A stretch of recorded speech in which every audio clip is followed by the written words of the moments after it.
What's going on, everyone, and welcome back to the Sneaker Assassin, the Pew Pew Edition. My name is Lorenzo, the Sneaker Assassin himself, and today we're going to be discussing the Rock Island VR80 12-gauge shotgun. If you haven't already, check out the video where we took this bad boy out to the range, got some shots down range, and you'll be able to see how well it performed. So, let's get into it.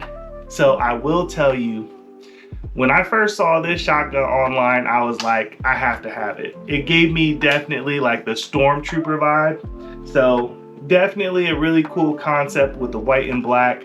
That's what drew my eye to it. And then also that it's kind of like an AR platform style. So you have a magazine that goes into it instead of having the traditional 12 gauge or the traditional shotgun tube that's usually below the barrel here. So having a magazine that you can load with shotgun shells was a pretty cool concept.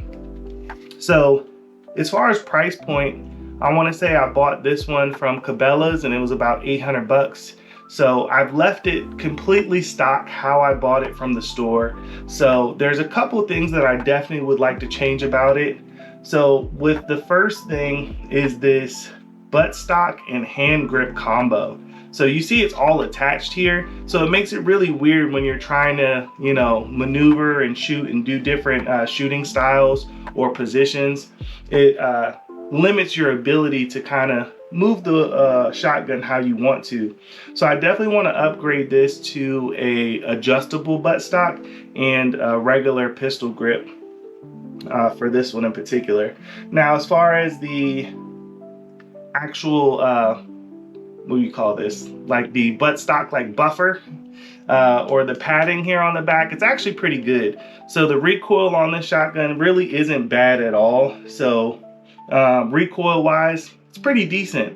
But moving on to the sights here, you have like your traditional AR sights that are plastic, and honestly not impressed with these because honestly I was moving them around. They're not very accurate. And then they also, they're pretty flimsy. Like they're very bendable. So which isn't that great when you're trying to shoot something this powerful and they're moving around on you.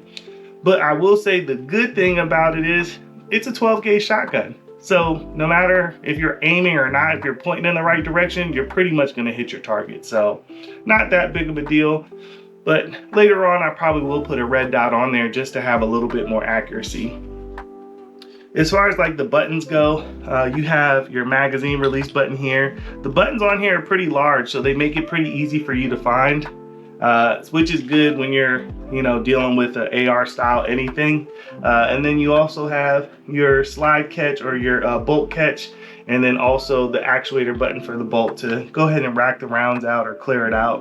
And then you have some built-in sling ports here where you can put a sling on here. And then of course you have your safety. So all of the buttons are pretty reachable. They're pretty decent size, which is good, especially for, those of us with big hands can't really hit those smaller buttons as easy as others. But definitely plenty of room for upgrades. I've seen a few videos online of other folks who have upgraded, especially this buttstock pistol combo. So once I do, I'm pretty sure I'll do another video with you all to show you the upgrades on it. As far as reliability, I didn't have any issues with it on the range. I've only shot this about twice, but I did have one little incident you guys may see where I had to kind of press on the bolt latch a little bit because the round got stuck in it.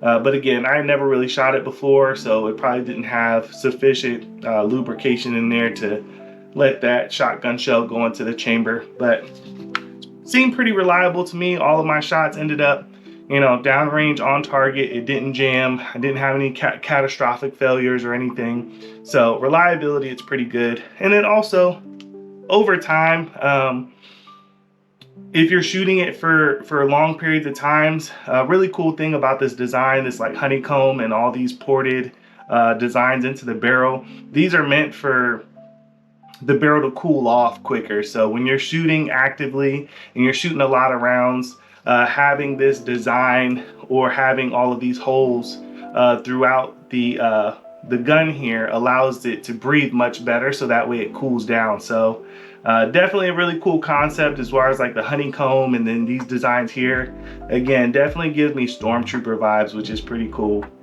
And then even without, you know, these sights being what I would like them to be, it was pretty accurate for the most part. But then again, like I said, depending on what you're shooting, I shot, I think 9-shot 12 gauge shells, which, you know, has a pretty decent spread. So literally I was pointing and shooting and hitting the target, which was no problem there. But shot performance, even with the slug, I feel like if you put that red dot on there, you'll be good. But if you're interested, definitely go check out the other video where you can see this bad boy perform. I'll definitely be doing another video breaking it down, showing you how to clean it. And if you got any questions, definitely comment below.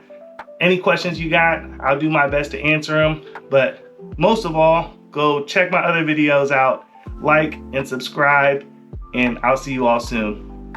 Sneaker Assassin out.